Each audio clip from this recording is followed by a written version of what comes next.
Io non so dire se la legge è giusta o se la legge è ingiusta. So soltanto che noi li abbiamo abbandonati in carcere, circondati da mura troppo alte, dove ogni giorno è lungo come un anno fatto di lunghi giorni. E anche questo so, e vorrei che ognuno di voi lo sapesse.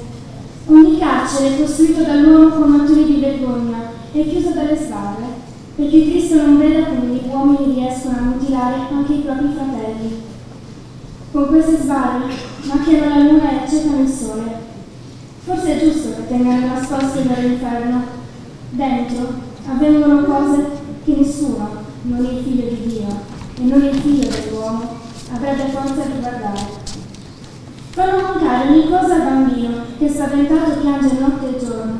Vedono che il vecchio è grigio, frustano lo sprovveduto, flagellano il debole, così che alcuni impazziscono e tutti diventano crudeli e più. Adesso fai la tua relazione praticamente. Ogni misera cella che abitiamo è nera e sporca come una latrina. Il fetido respiro della morte ci raggiunge dovunque. Tutto diventa arida polvere nella macchina dell'umanità. La paternostra che beviamo striscia come una merma disgustosa e il duro pane amaro che pesano ogni giorno è impastato di creta e calcina. Il sonno non riposa, ma con occhi furibondi cammina volando al tempo. E anche se la fame e la sete lotta come un serpente con la vipera, non è il cibo che in carcere ci assiglia. Ciò che deprime e uccide di più è che ogni pietra raccolta di giorno si trasforma in cuore nella notte. È mezzanotte nel cuore di ogni uomo e il crepuscolo nella cella di un altro. Ognuno, nel suo inferno solitario, gira un uncino o lacera una corda. Il silenzio lontano è più solenne del suono della campana di rame. Mai la voce umana si avvicina per dire una parola di conforto. Lo sguardo che ci sputa dalla porta non ha pietà, impassibile. Da tutti dimenticati siamo qui a marcire, sfigurati nel corpo e nello spirito. Non sapeva dove si trovava. Verosimilmente era all'interno del Ministero dell'Amore, anche se non era modo per accertarsene. Era in una cella alta e priva di finestre, con pareti di bianca porcellana lucida. Lampade nascoste le allungavano di una luce fredda e si avvertiva una sorta di ronzio basso e continuato che immaginò avesse a che fare con la reazione del locale. Avvertiva nel ventre un dolore sordo. Era insorto quando l'avevano scaraventato nel furgone chiuso e portato via, e da allora non l'aveva più lasciato. Aveva però anche fame, una fame tormentosa ma non sana. Non mangiava da 24, forse da 36 ore. Ancora non sapeva, e probabilmente non avrebbe saputo mai, se quando l'avevano arrestato era mattino o sera. Da allora non aveva ricevuto cibo. Prima di condurlo qui lo avevano portato in un altro posto, con ogni probabilità una prigione normale o un luogo di detenzione temporaneo.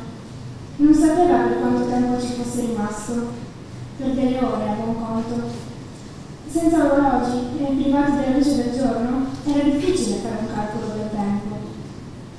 Era un posto rumoroso e freddo. Lo avevano messo in una cella simile a quella in cui si trovava adesso, ma sporchissima e che non ospitava mai meno di 10 o 15 persone. Si trattava per la gran parte di criminali comuni, ma non mancavano i politici. Era rimasto seduto in silenzio, le spalle appoggiate al muro, pigiato da corpi luridi, troppo preso dalla paura e dal dolore al ventre per prestare attenzione a quanto lo circondava. Potevano essere passate 2 o 3 ore da quando l'avevano portato lì. Il sordo dolore nel ventre non era scomparso.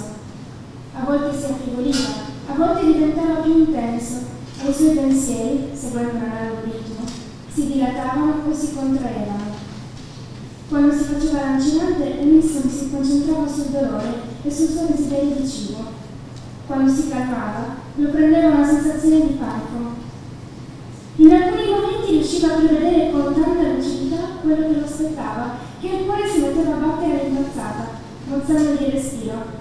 Sentiva il rumore dei manganelli sui gomiti e l'impatto degli stivali chiodati sugli stinchi. Vedeva se stesso mentre si contorceva sul pavimento coi denti spezzati, implorando pietà.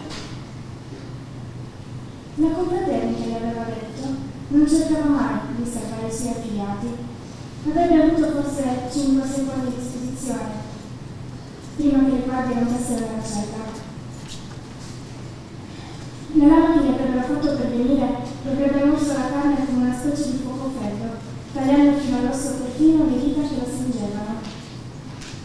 Poi con il suo pensiero tornò al corpo malato, che si contraeva e tremava più piccolo dolore. Anche se una simile evenienza gli fosse capitata veramente, non era sicuro che si sarebbe servito della lama di Vesuvio. Era più normale, più naturale, vivere momento dopo momento, accettando anche solo 10 minuti in più. E non avrebbe avuto alcuna importanza alcuna se alla fine di questo minuscolo lasso di tempo ad attenderlo ci sarebbe stata la tortura. Sono triste. Sento che non c'è speranza nel futuro e che le cose non possono migliorare. Sono annoiata e insoddisfatta di tutto. Sono un completo fallimento. Sono colpevole. Sto venendo punita. Vorrei uccidermi. Ero capace di piangere. Ora sono oltre le lacrime. Ho perso interesse negli altri. Non posso prendere decisioni. Non posso mangiare, né dormire, né pensare. Non posso superare la mia solitudine, la mia paura, il mio disgusto. Sono grassa. Non so scrivere, non so amare. Il mio fratello sta morendo, il mio amante sta morendo. Li sto uccidendo entrambi. Sono alla carica verso la mia morte. Sono terrorizzata dalle medicine. Non posso fare l'amore, non posso stare sola, non posso stare con gli altri. I miei fianchi sono troppo larghi, i miei genitali mi disgustano. Alle 4:48, quando la depressione viene a farmi visita, mi potrei impiccare al suono del respiro del mio amante. Non voglio morire. Sono diventata così depressa per il fatto di essere mortale che ho deciso di suicidarmi. Non voglio vivere. Sono gelosa del mio amante addormentato e ricopro la sua incoscienza indotta. Quando si sveglierà, invidierà la mia notte senza sonno, di pensieri e discorsi disconnessi. Mi sono rassegnata alla morte quest'anno. Qualcuno la chiamerà indulgenza. Sono fortunata a non conoscere la verità. Qualcuno conoscerà la semplice esistenza del dolore. Questa sta diventando la mia normalità.